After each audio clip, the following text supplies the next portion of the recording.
오늘 본문부터 보면 이제부터 초대교회의 본격적인 핍박이 시작되는 것을 우리가 말씀을 통해 볼 수 있습니다.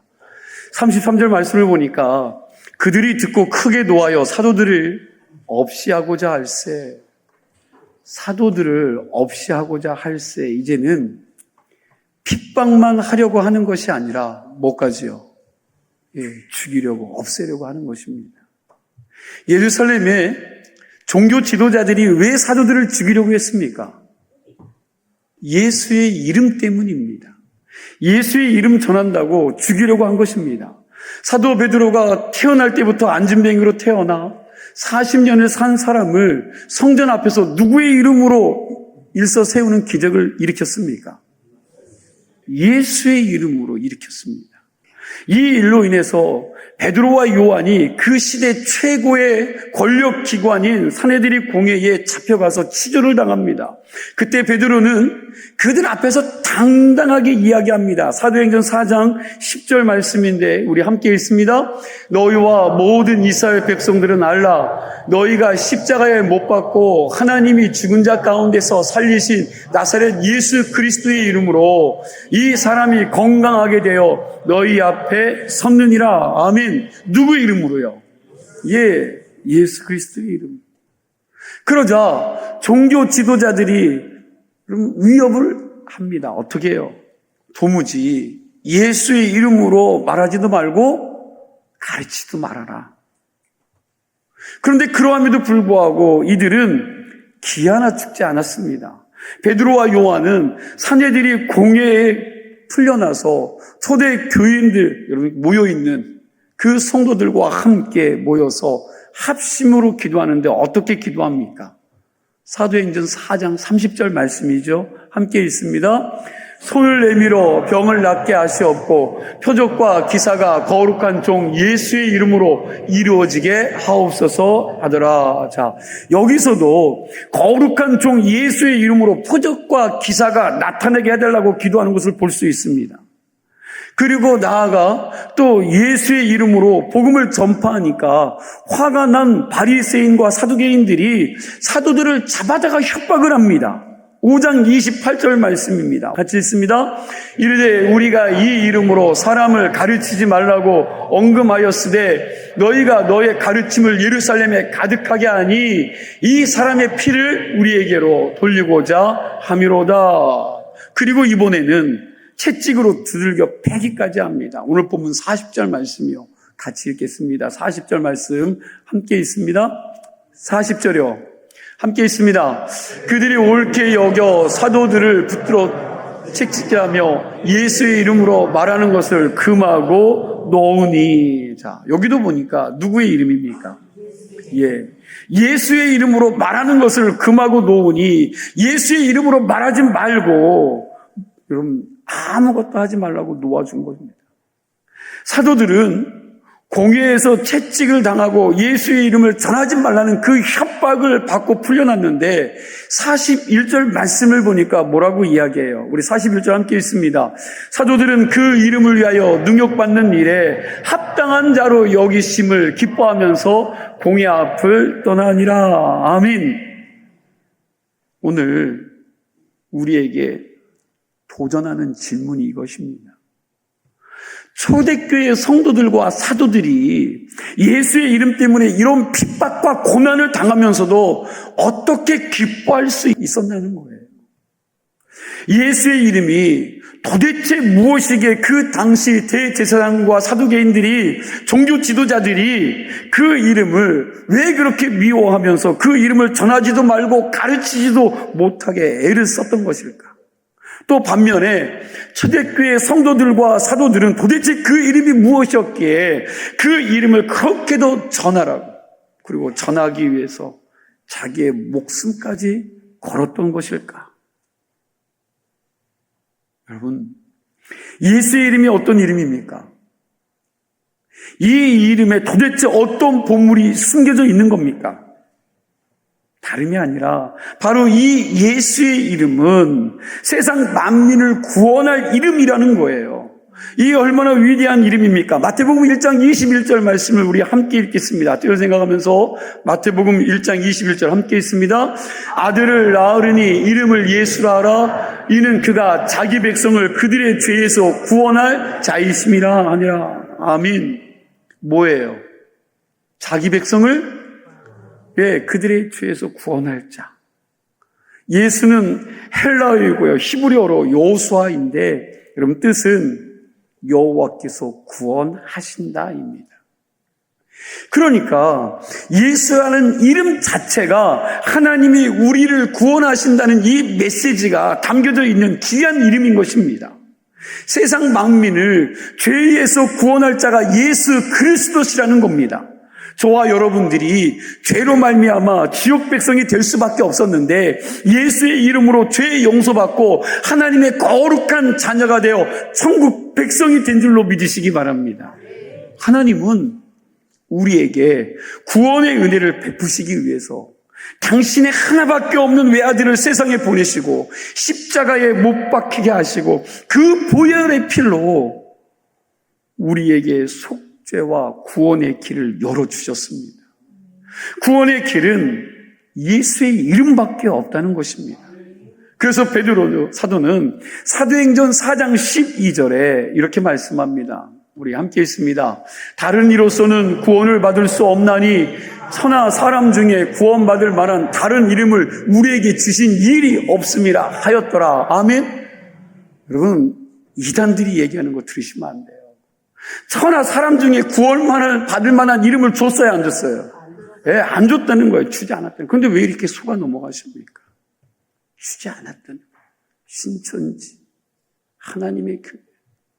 여러분, 그 누구도 천하 사람 중에 구원받을 만한 이름을 준 적이 없습니다. 사도 요한도 요한복음 1장 12절에 이렇게 고백하죠. 영접하는 자, 그 이름을 믿는 자들에게는 하나님의 자녀가 되는 권세, 다시 말하면 특권을 주셨다라고 말씀하고 있습니다. 이 말씀 지난번에도 했는데 너무나 중요한 말씀이기에 또 전합니다. 여러분, 왜 예수의 이름이 능력인 줄 아십니까? 하나님께서 이 예수의 이름에다가 기가 막힌 모든 권세를 다 주었다는 거예요. 그 이름에 모든 권세를 주셨습니다. 마태복음 28장 18절 말씀에 보면 예수께서는 하늘과 땅의 모든 권세를 누구에게 주셨다고요? 자기에게 주셨다는 거예요. 그렇게 선언하고 계십니다. 그리고 빌립보서 2장 9절과 10절 말씀 우리 함께 읽겠습니다. 이러므로 하나님이 그를 지극히 높여 모든 이름 위에 뛰어난 이름을 주사 하늘에 있는 자들과 땅에 있는 자들과 땅 아래에 있는 자들로 모든 무릎을 예수의 이름 위에 꿇게 하시고. 아멘. 예수의 이름 앞에 굴복하고 그 예수의 이름 앞에 경배하도록 하셨다 그랬습니다. 하늘의 천사도 예수의 이름에 굴복하고 땅에 있는 모든 권력도 예수의 이름 앞에 굴복하고 땅 아래에 있는 악령과 사단의 권세도 예수의 이름 앞에서 꼼짝 못합니다. 왜요? 하나님이 예수라는 이름 위에 모든 권세를 주셨기 때문에 그렇습니다. 그러니 이 이름 앞에 해결되지 못할 문제가 어디 있겠습니까? 이 이름으로 기도하면 하늘문 열리고 응답되어지는 은혜가 그 안에 있습니다. 요한복음 14장 13절 말씀입니다. 우리 함께 읽습니다. 너희가 내 이름으로 무엇을 구하든지 내가 뭐 한대요? 내가 행하리니. 그러면 행하겠다는 거예요. 행하겠다. 사도행전 3장을 보니까 이 이름이 40년 안진뱅이로 산 사람을 일으켰습니다. 이 이름이 각색병자를 고치고 죽은 자도 살렸습니다. 이 이름이, 이 거룩한 종 예수의 이름이 표적과 기사를 일어나게 했습니다. 이 이름으로 귀신을 쫓아냈습니다. 이 이름이 하나님의 평강을 사람 마음속에 선물로 주셨습니다. 바로 이런 이유 때문에 초대교회 성도들은 예수의 이름을 사랑했습니다. 이 이름으로 죄 용서함 받은 확신으로 살았고, 이 이름으로 세상이 줄 수 없는 하나님의 평강을 맛보았고, 이 이름으로 귀신을 내쫓았고, 이 이름으로 표적과 기사를 나타냈고, 그리고 이 이름을 위해서 기꺼이 자신들의 목숨까지도 내던지는 줄로 믿으시기 바랍니다. 그리고 이 이름 때문에 핍박받는 것을 기뻐하고 감사했습니다. 이 이름으로 그들은 승리하는 삶을 살았습니다. 이제 우리 이야기를 좀 해보겠습니다.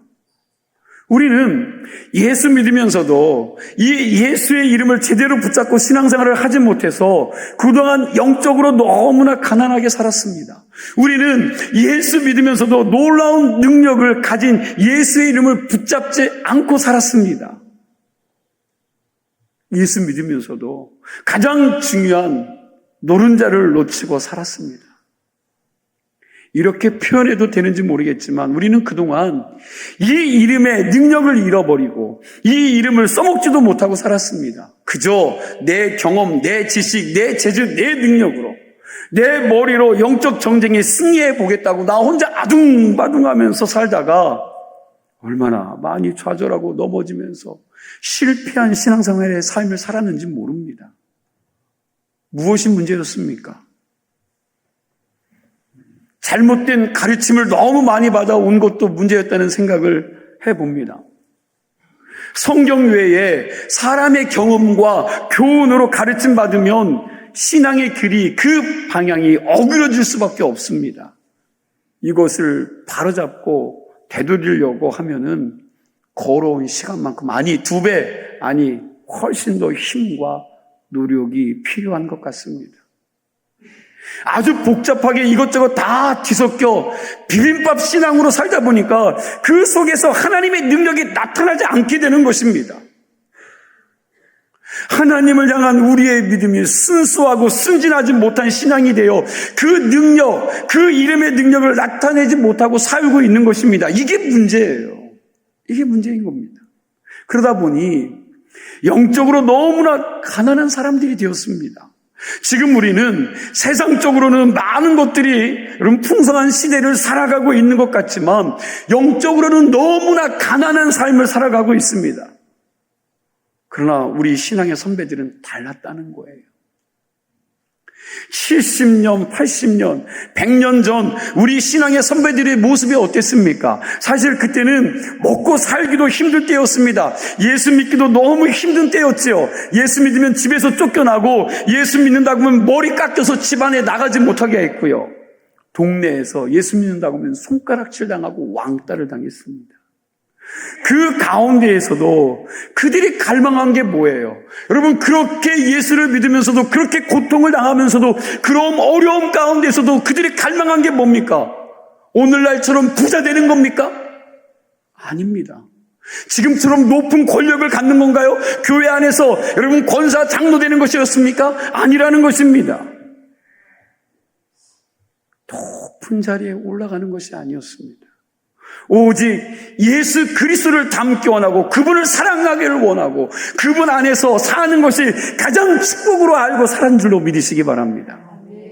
이분들의 신앙은 정말로 순수했게 겉으로 보기에는 가난한 것 같지만 영적으로는 진정한 부자였습니다. 우리가 순수하게 예수 믿었던 우리 신앙의 선배들의 모습을 회복해야 될 줄로 믿습니다. 다시 한번 순수하게 이 예수의 이름을 붙잡고 일어나는 신앙인들이 되어야 하겠습니다. 우리가 이 이름으로 다시 일어나는 신앙이 되어야 합니다. 이 시간 우리가 이 능력의 이름을 다시 붙잡고 일어나겠습니다라는 고백으로 우리 한번 예수의 이름으로 나는 일어서리라 같이 한번 찬양해 보도록 하겠습니다. 예수의 이름으로 나는 일어서리라. 주가 주신 능력으로 나는 일어서리라. 원수가 날 향해 와도 쓰러지지 않으리. 주가 주신 능력으로 주가 주신 능력으로 주가 주신 능력으로 다시 한번 고백할까요? 뜻을 생각하면서 예수 이름으로 예수의 이름으로 나는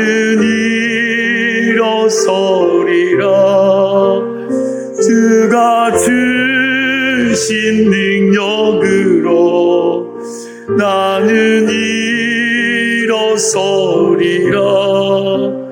원수가 날 향해 와도 쓰러지지 않으리.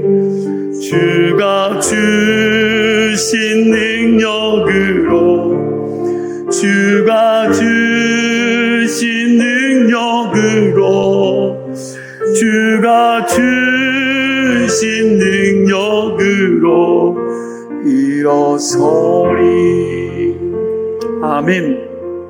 저와 여러분이 이 이름의 능력 붙잡고 다시 일어날 수 있기를 축원합니다. 두 번째로 생각할 것은 이겁니다. 예루살렘 종교 지도자들이 예수의 이름을 능력 있게 전하는 사도들을 협박했는데 통하지 않자 화가 나서 그들을 죽이려고 했습니다. 그때 사내들이 공의의 회원 중에 한 사람이었던 가말리엘이라는 사람이 등장해서 이렇게 말을 합니다. 34절을 보니까 가말리엘은 당시에 많은 사람들에게 존경을 받았던 율법 선생입니다. 그리고 이 사람은 바리새인이며 사도 바울의 스승입니다. 누가는 바울이 등장하기 전에 바울의 스승 가말리엘의 얘기를 먼저 합니다. 이 사람이 어떻게 말합니까? 오늘 본문 38절과 39절 말씀을 같이 읽겠습니다. 이제 내가 너희에게 말하노니 이 사람들을 상관하지 말고 버려두라. 이 사람과 이 소행이 사람으로부터 났으면 무너질 것이요, 만일 하나님께로부터 났으면 너희가 그들을 무너뜨릴 수 없겠고 도리어 하나님을 대적하는 자 될까 하노라 하니. 가말리엘이 무슨 말을 하는 겁니까? 한마디로 쉽게 이야기하면 이 사람들을 조심해서 다루라는 거예요. 만약에 이 사람들이 사상과 소행이 사람의 계획 가운데서 사람에게서 나왔다면 오래 가지 않고 무너질 것이다. 그러나 만일 이 사람들이 하는 일이 하나님께로부터 나왔다면 우리가 하나님을 거역하고 하나님을 대적하는 사람들이 된다. 그러니 뭐 해야 된다고요? 조심해야 한다. 그러니 살펴보고 좀 말하자는 거예요. 살펴보자고 말하는 겁니다. 가말리엘이 사내들이 공회의 회원으로 초대교인들과 사도들을 지금 심판하지 말고 좀 기다리고 살펴보고자 한 이유가 있습니다. 가말리엘이 이렇게 말한 것은 두 가지 배경이 있습니다. 하나는 드다라는 사람의 사건이고 두 번째는 갈릴리 유다의 사건입니다. 36절 말씀과 37절 말씀을 다시 한번 뜻을 생각하면서 함께 있습니다. 이전에 드다가 일어나 스스로 선전하며 사람이 약 400명이나 따르더니 그가 죽임을 당하며 따르던 모든 사람들이 흩어져 없어졌고, 그 후 호적할 때에 갈릴리 유다가 일어나 백성을 깨어 때리게 하다가 그도 망한즉 따르던 모든 사람들이 흩어졌느니라. 아멘. 드다라는 사람이 하나님의 계획이 아니라 자기 스스로 일어났는데 그때 사람들이 열정을 가지고 몇 명이나 400명이나 따랐는데 이 사람이 죽고 나니까 어떤 일들이 일어나요? 이 드다가 죽고 나니까 모든 사람들이 흐지부지하게 뭐 했다고요? 다 흩어졌다라는 겁니다. 또 로마 사람들이, 여러분 로마가 사람의 머리 숫자를 세기 위해서, 왜요? 세금 받기 위해서 그 사람 숫자를 센 겁니다. 호적을 조사하고 호구 조사를 할 때 이 많은 사람들이 불평을 했는데 그때 갈릴리 출신인 유다가 여러분 일어난 거지요. 유다라는 사람이 일어나서 백성들을 선동한 겁니다. 그런데 이 사람이 결국 뭐 했습니까? 망했지요. 망하자 여러분 그를 따랐던 모든 백성들이 어떻게 됐어요? 흩어진 겁니다. 예루살렘 종교 지도자들, 사내들의 공회원들이 사도들을 잡아다가 죽이려고 했을 때 공회 회원 중에 한 사람인 이 가말리엘이 역사적으로 있었던 이 두 사건들을 제시하면서 그들에게 이야기를 한 겁니다. 이 사람들은 그 시대의 이단으로 자기들이 구원자라고 머리를 든 사람들입니다. 36절 말씀을 보니까 드다가 일어나 스스로 선전하며, 그런데 이건 스스로 자기가 메시아라고 선전했다는 말이에요. 2000년 전에도 거짓 메시아들이 많이 있었습니다. 자기가 메시아라고 하면서 신앙에 커다란 반항을 일으키자 수많은 사람들이 그들을 추종하고 따르면서 세력이 커지기 시작한 겁니다. 그런데 그 세력이 어떻게 무너졌느냐? 자칭 메시아다 하다가 자기가 죽으니까 그를 따르는 사람들이 다 흐지부지 흐트러지고 사라진 것입니다. 가말리엘이 드다와 유다의 사건을 떠올리면서 지금 사도들과 초대교회 성도들에게 일어나는 이 일들에 대해서 얘기하는데 예수의 사건은 그들과 다르다는 것입니다. 예수님은 이미 로마 정부와 이스라엘 종교 지도자들이 함께 손을 잡고 십자가형 틀에 처형시켜 죽은 상태였습니다. 그러면 자기들의 리더가 죽었기 때문에 예수님을 따르던 모든 사람들이 다 어떻게 해야 돼요? 유다와 드다처럼 여러분 그가 죽었을 때는 다 사람들이 흩어져야 하는데 오히려 그렇지 않더라는 것입니다. 로마를 비롯한 종교 지도자들의 입장에서는 이 예수를 사형에 해당하는 죄인으로 몰아 죽였는데 베드로와 요한이 그 죽은 예수의 이름으로 성전에 앉았던 이 앉은뱅이를 일으킨 겁니다. 이 앉은뱅이는 예루살렘 교회의 터줏대감으로 예루살렘 교회에 드나드는 모든 사람들이요 이 앉은뱅이라는 사람을 알았던 거예요. 이 거지 앉은뱅이가 어느 날 예수의 이름으로 일어나 걷기도 하고 뛰기도 하는 겁니다. 이 사람이 죽은 예수의 이름으로 일어났다는 것입니다. 그리고 베드로가 설교하기를 너희가 너희가 십자가에 죽인 예수를 우리 조상의 하나님께서 당신의 오른손으로 높이 들어서 임금으로 삼으시고 구주를 삼았다. 그 증거가 바로 이것이다. 여러분 그렇게 설교하자 하루에 몇 명이요? 3,000명에서 5,000명이 회개하고 하나님께 돌아온 일이 벌어진 것입니다. 그러니까 앞에서 이야기한 이단자들은 이 사람들이 죽으니까 다 흩어졌는데 나사렛 예수는 죽고 난 다음에 더 망이 모이지 않았느냐? 이거 너희들 보기에도 이상하지 않느냐? 혹시 그의 기적이 정말 예수의 이름으로 나타나는 것이 아니냐? 만에 하나 이런 일들이 하나님으로부터 나타난 것일지도 모르니까 사도들을 손대지 말고 좀 지켜보자. 가말리엘이 그렇게 이야기하는 거죠. 그리고 가말리엘이 직접 또 하나 겪은 사건이 뭡니까? 직접 겪은 사건이 뭐예요? 예전에 말씀했던 것처럼 가말리엘이 산헤드린 공회 회원의 한 사람으로 그리고 사도들을 재판하기 위해서 그 자리에 왔습니다. 그때 사도들이 그 공회 안에 있는 감옥에 갇혀 있었습니다. 옥문도 든든히 잠겨 있었고 밖에서 사람들도 지키고 있었습니다. 그런데 감옥문을 열어보니까 이 사람들이 있었어요, 없었어요? 예, 하나도 없었습니다. 감옥문은 여전히 굳게 잘 닫혀 있었고 그 앞에 감옥문을 지키는 사람들도 그대로 있었는데 옥에 갇혔던 사람들이 연기처럼 사라진 거지요. 깜짝 놀라서 이렇게 사라진 사람들이 어디로 갔을까 하고 있는데 이 사람들이 어디서? 성전에서 하나님의 말씀을 전하고 있다는 보고가 들어온 것입니다. 이 일을 겪고 난 다음에 가말리엘이 생각하기를 이 사람들에게 나타난 기적이 하나님께로부터 온 것이 아닐까 생각한 겁니다. 예루살렘의 종교 지도자들이 가말리엘의 말을 듣고 난 다음에 그 말을 옳게 여겼다고 40절에 말씀하고 있습니다. 그래서 그들이 사도들을 불러다가 적당히 채찍질하고 두들겨 패고 난 다음에 풀어주었습니다. 사도행전 5장을 보면 두 번이나 사도들이 풀려 나오는 일이 일어난 거죠. 한 번은 하나님의 초자연적인 역사를 통해서 감옥에서 풀려 나왔고 또 다른 하나는 가말리엘이라는 사람을 통해서 풀려났습니다. 우리는 신앙생활하면서 하나님의 도우심의 역사를 초자연적으로만 생각하는 경향이 있습니다. 물론 하나님은 우리를 초자연적으로도 도와주시고 함께해 주십니다. 그러나 하나님은 초자연적인 역사보다 내 주변의 사람들을 통하여 우리에게 더 많이 역사하신다는 사실을 알아야 합니다. 저도 하나님께서 초자연적인 역사로 저를 도와주신 체험을 하기도 했습니다. 그러나 대부분 많은 경우 하나님은 제 인생에 있어서 가말리엘 같은 사람을 곳곳에서 만나게 하심으로 저를 도와주셨습니다. 조금 재미있는 에피소드를 말씀드리면, 제가 개척교회를 하면서 저에게 신기하게 느껴진 일이 자주 일어났는데, 여러분, 그전에는 한 번도 추첨해서 당첨된 적이 없어요. 체육대회를 가든 어느 모임을 가든 동문회 모임을 가든 여러분 한 번도 당첨된 경험이 없는데, 개척교회를 시작하고 나서는 어느 모임을 가든지 이게 다 당첨이 되는 거예요.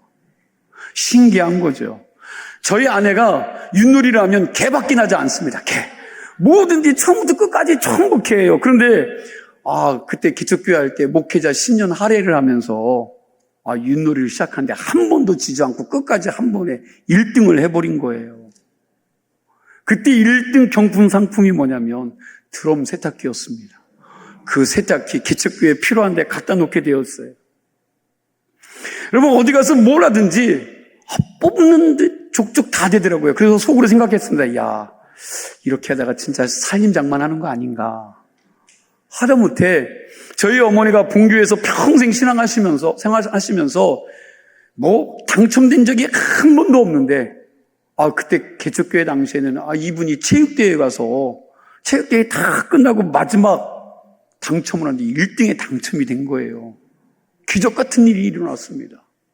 그 1등 당첨된 선물이 뭐냐면 김치 냉장고였는데, 저희 개척교회가 꼭 필요한 거였는데 그분이 어머니께서 헌물을 해주셨습니다. 그런데 이 일은 개척교회가 딱 끝나는 순간, 여러분, 그 전에도 그 후에도 일어나지 않았습니다. 오직 언제요? 개척교회 했을 때만 이런 기적 같은 일이 일어났습니다. 그렇지만 이런 일들 외에 더 많은 기적과 감사는 사람을 통한 도움이었습니다. 수입 영혼도 없는 개척교회, 11조 교인 하나도 없이 개척을 시작했는데, 그럼 교회 학교 아이들이 몰려오기 시작했습니다. 수십 명 아이들을 섬기면 사역을 하는데 힘이 든 거죠. 그런데 갑자기 어느 날 전화가 옵니다. 그러면서 하시는 말씀이, 목사님, 제가 기도하면서 하나님 앞에 은혜를 구했습니다. 갑자기 보너스를 받게 됐다는 거예요. 그래서 이걸 어디다 써야 될까 기도하는 중에 하나님이 목사님에게 보내라는 강한 마음을 주셨다는 거예요. 그러면서 받은 보너스 전액을 교회를 위해 쓰라고 보내시는 권사님들이 계셨고, 또 성경학교를 돕기 위해서, 그리고 개척교회 아이들 야학으로 섬겨주기 위해서 그때 가르쳤던 청년들이 직장을 마치고 학교를 마치고 자비랑으로 서울에서부터 안산까지 내려와서 우리 아이들 공부를 가르쳐주고 개척교회 아이들을 섬겨줬던 선생님들, 한시적이지만 파주에서 연천에서 그 먼 길을 마다하지 않고 주말마다 교회에 오셔서 교회를 위해 헌신해 주시고 섬겨주셨던 권사님들, 그리고 그 아이들의 부모님이 너 왜 개척교회 갔냐고 꾸짖었지만 나중에는 그 부모님들이 변해서 교회에 들어와 함께 사역하고 그 일들을 감당하며 나아가는 놀라운 일들이 일어났습니다. 그리고 지금까지도 주님 안에서 거룩한 교제를 나누며 힘이 되어주시는 존경스러운 목회 선배님들과 동역자들, 내 인생의 순간순간 가말리엘 같은 영적인 스승들을 통해서 지금도 동일하게 여러분 그 덕에 제가 이 목회를 하고 있는 줄로 압니다. 지나고 보니까 이게 얼마나 감사한 일인지 모릅니다. 이건 오늘 이 자리에 나온 여러분들도 마찬가지일 것입니다. 여러분들의 인생을 돌아보면 하나님이 이 어려운 때 초자연적으로 도와주시는 일도 있을 것입니다. 그러나 초자연적인 도움보다 가말리엘 같은 사람들을 통해서 훨씬 더 많이 일하시고 도와주셨을 것입니다. 무슨 얘기입니까? 하나님이 당신의 백성들을 도와주신다는 거예요. 붙들고 있다는 겁니다. 때로는 당신의 초자연적인 능력으로 도와주시고 때로는 내 곁에 가말리엘 같은 사람들을 붙여주셔서 우리를 도와주신다는 것입니다. 저와 여러분이 하나님께서 당신의 백성들이 어려움 당할 때 견디고 피할 수 있는 길을 열어준다는 사실을 믿으시기를 주의 이름으로 축원합니다. 이제 마지막으로 잠깐 나눌 말씀은 이겁니다. 42절 말씀 함께 보겠습니다. 우리 42절 본문 41절 함께 읽습니다. 그들이 날마다 성전에 있든지 집에 있든지 예수는 그리스도라고 가르치기와 전도하기를 그치지 아니하니라. 아멘. 초대교회 성도들은 날마다 언제나 어디서나 뭘 했어요? 예수님의 직인된 삶을 살았습니다. 예배당에서든지 집에서든지 직장에서든지 동네에서든지 마을에서든지 그리스도인의 삶을 살아냈습니다. 그러나 언제나 어디서나 하나님의 사람이 아닌 사람은 사고를 칠 수밖에 없습니다. 언제나 어디서나 하나님의 사람이 아닌 사람은 하나님의 영광을 가릴 수밖에 없습니다. 오늘 이 시대에 믿지 않는 세상 사람들이 왜 크리스찬들을 인정하지 않을까? 여러분 왜 이렇게 예수를 알지 못하는 여러분 비기독교인들이 교회를 걱정합니까? 왜 크리스찬들에 대한 반감이 이렇게 클까요? 교회에서의 모습과 직장에서의 모습이 다르기 때문입니다. 교회에서 모습과 세상에서 사는 모습이 다르기 때문에 그래요. 교회에서는 누구든지 다 그리스도인 것 같습니다. 누구든지 다 선한 것 같습니다. 누구든지 다 진실한 것 같아요. 그러나 집에서, 학교에서, 직장에서, 동네에서 이 사람은 도무지 그리스도인이라고 할 수 없는 모습으로 살아가는 그리스도인들이 너무 많이 있다는 거예요. 이런 사람들은 오히려 하나님의 영광을 가리고 복음 전파의 회방이 된다는 것입니다. 그러나 초대교회의 그리스도인들은 성전에 있든지 집에 있든지 언제나 그리스도인의 삶을 살아냈습니다. 그래서 늘 그들은 칭송받는 사람들이었습니다. 초대교회 그리스도인들의 마음에는 예수가 늘 살아 있었습니다. 여러분 안에 예수가 늘 살아 계십니까? 여러분 안에 역사하시고 일하시는 그 하나님이 살아 계시냐고요? 주일 예배 드리고 세상으로 나아가서 한 주간 동안 살아갈 때 우리가 언제나 그리스도 그리고 그리스도인이 내 안에 계시고 내가 그분 안에 있으므로 그리스도인다운 삶을 살고 그리고 그 주님과 함께 동행하는 삶을 살고 있느냐는 거예요. 날마다 내가 하나님 앞에 살고 있다는 인식을 가지고 살아가고 계십니까? 바라기는 저와 여러분이 예수의 이름을 잃어버리지 않는 삶을 살 수 있기를 소망합니다. 성전에 있든지 집에 있든지 직장에 있든지 학교에 있든지 언제나 어디서나 그리스도인다운 삶을 살아낼 수 있는 우리 주님 감독의 모든 성도들이 다 되시기를 주님의 이름으로 축원합니다. 기도합니다. 하나님 감사합니다.